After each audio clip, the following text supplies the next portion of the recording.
গাছের আম শেষ হয়ে গেছে, কিন্তু বাজারে এখনও প্রচুর আম পাওয়া যাচ্ছে, তাই বাজার থেকে আম নিয়ে আসা হয়েছে। এই আম দিয়ে আজ একটা রেসিপি করবো, এটাও দুর্দান্ত স্বাদের হয়। তো প্রথমে আমি আমটা ছাড়িয়ে নিই।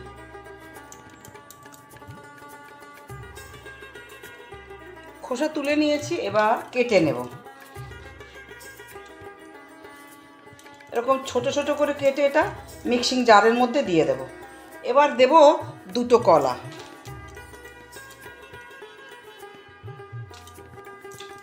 কলাটা এরকম ছোট করে কেটে দিয়ে দেব।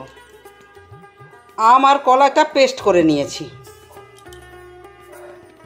গ্যাসের উপর কড়া চাপিয়ে দিয়েছি। কড়াতে খুব সামান্য জল দিলাম, খুব সামান্যই জল দিলাম। হাফ বাটি দিচ্ছি চিনি,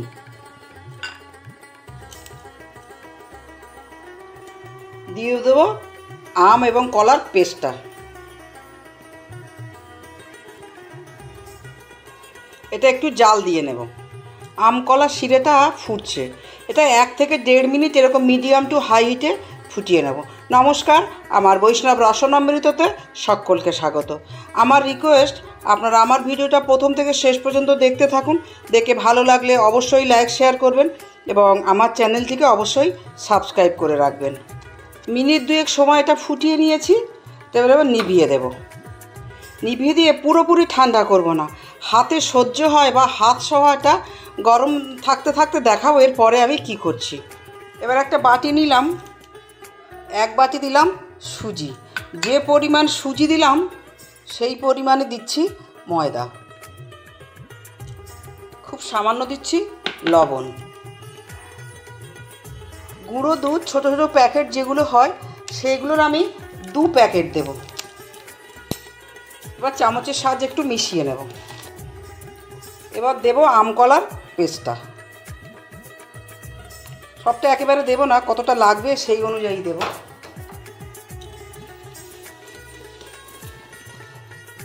সবটা দিয়ে দিচ্ছি, লেগে যাবে সবটা।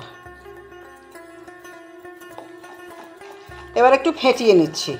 1 মিনিট সময় ধরে এরকম ক্লকওয়াইজ ফেটিয়ে নেব। ফেটানো হয়ে গেছে, এবার ঢেকে দেব। এভাবে 20 থেকে 25 মিনিট ঢেকে রাখবো। 25 মিনিট পরে আবার ফিরে এসে দেখাবো এরপরে আমি কি করছি। 30 মিনিট পর ফিরে এসেছি। এবার কড়া চাপিয়েছি। কড়াতে একটা ছোটো বাটির 1 বাটি জল দিলাম আর 1 বাটি চিনি দিচ্ছি। একটা রস বানিয়ে নেব। চিনির রসটা ফুটে উঠেছে। এটা রসগোল্লার যেমন রস হয়, রসগোল্লার রস সম্বন্ধে সকলের একটা ধারণা আছে। হালকা একটা আঠালো ভাব হবে, সেই রকম একটা রস বানিয়ে নেব। একটা এলাচকে একটু ফাটিয়ে দিয়ে দিচ্ছি। গ্যাসের হিট এখন মিডিয়াম করে দিচ্ছি। একটা আঠালো ভাব চলে এসেছে, এখনই আমি গ্যাসের ফ্লেম অফ করে দিচ্ছি। চিনির রসটা নামিয়ে নিয়েছি। এবার অন্য একটা প্যান চাপিয়েছি এবং প্যানের মধ্যে একটা তেল দেব। গ্যাসের হিট লো করে দেব। লো হিটে তেলটা গরম হোক, ততক্ষণে আমি দেখুন কি করছি। এবার ঢাকাটা সরিয়ে নিচ্ছি। সুজিটা খানিকটা জল টেনে নিয়েছে, তাই একটু বেশি গাঢ় হয়ে গেছে।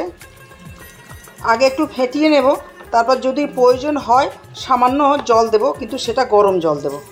ভালো করে ফেটাতে হবে, ফেটানোটা অবশ্যই করতে হবে। তা আমি আরও 2 মিনিট ভালো করে ফেটিয়ে নেব। তা আপনারা চাইলে হাত দিয়েও ফেটাতে পারেন। আমার বড় চামচ আছে, বড় চামচের সাহায্যেই হয়ে যাচ্ছে। সামান্য গরম জল দেব। ভালো করে ফেটাতেই বেশ পাতলা হয়ে গেছে এবং একদম মসৃণ হয়ে গেছে। চামচটা সরিয়ে নিয়েছি। এবার একটা গোল হাতা নিয়েছি, এই হাতার সাহায্যে আমি তেলের মধ্যে দেব। আর দেখুন ঘনত্বটা দেখে নেন, এরকম ঘনত্ব রাখতে হবে। তেলটা গরম হয়েছে কিনা চেক করার জন্য একবার ছোট করে একটা দেব।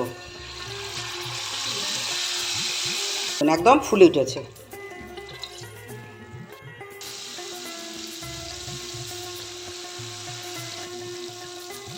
তেলের মধ্যে যে কটা ধরবে সে কটাই দিয়ে দেব। এবার উল্টো দিক করে দেবো। দেখুন প্রত্যেকটাই ফুলেছে। সবগুলো ভাজা হয়ে গেছে। এবার এগুলো আমি ছান্তার সাহায্যে তুলে নেব। এটা এতটাই নরম হবে যে এটা খাওয়ার জন্য আর দাঁত লাগবে না, অর্থাৎ ছোট থেকে বুড়ো সবাই খেতে পারবে। যেমন শিশুদের তাদের দাঁত মজবুত না, তারা যেমন খেতে পারবে, আবার বয়স্ক মানুষদের দাঁতও কমজোরি হয়ে যায় বা কিছু দাঁত পড়ে যায়, তাদের খেতেও কোনো অসুবিধা হবে না। এটা এতটাই সফট, এতটাই একদম রসগোল্লার মতো লাগবে। প্রথমে যে চারটে দিয়েছিলাম সেই চারটে আগে হয়ে গেছে, খুব স্বাভাবিক কারণে। এই দেখুন, এটা একটু দেখাই, এটা একদম যেন মনে হচ্ছে শঙ্খের মতো ডিজাইন হয়েছে। আম এবং কলা দিয়ে সুস্বাদু মালপোয়া রেডি হয়ে গেছে। সবগুলো আমি প্লেটের উপর সাজিয়ে দিয়েছি। এবার কিছুটা আমি রসের মধ্যে দেব, আর কিছুটা আমি এমনিই রেখে দেব। রসের কড়াটা নিয়ে চলে এসেছি, এবার এগুলো দিয়ে দেব। বললাম না সবগুলো দেব না, কিছু দেব, আবার কিছু এমনিই রেখে দেব। কেন এগুলো রসে দিয়ে যেমন ভালো লাগবে, রস ছাড়াও কিন্তু সমান ভালো লাগবে। তাই দুরকম স্বাদ পেতে আমি দুরকমই রেখে দেবো। এরকম অল্প কিছু রসের মধ্যে দিলাম, আর অল্প কিছু এমনিই রেখে দিলাম। আপনারাও যেমন পছন্দ করবেন, অবশ্য রসে না দিয়েও করতে পারবেন। যদি রসে নাও দেন, যেহেতু আমি চিনি দিয়েছি এবং সে চিনি যথেষ্ট মিষ্টি, সেরকমও করতে পারেন। আবার পুরোটাও রসেই ভিজাতে পারেন, যেটা আপনাদের পছন্দ সেভাবেই এবার করতে পারেন। তাহলে আজের মতো ভিডিও তৈরি শেষ হলো। আবার নতুন দিনে নতুন এইরকম সুন্দর ভিডিও নিয়ে আপনাদের সামনে হাজির হব। আজের মতো ভিডিও তৈরি শেষ হলো। সবাই ভালো থাকবেন, সুস্থ থাকবেন, ঈশ্বর সকলের মঙ্গল করুন এই প্রার্থনা রেখে আজের মতো শেষ করছি। রাধে রাধে।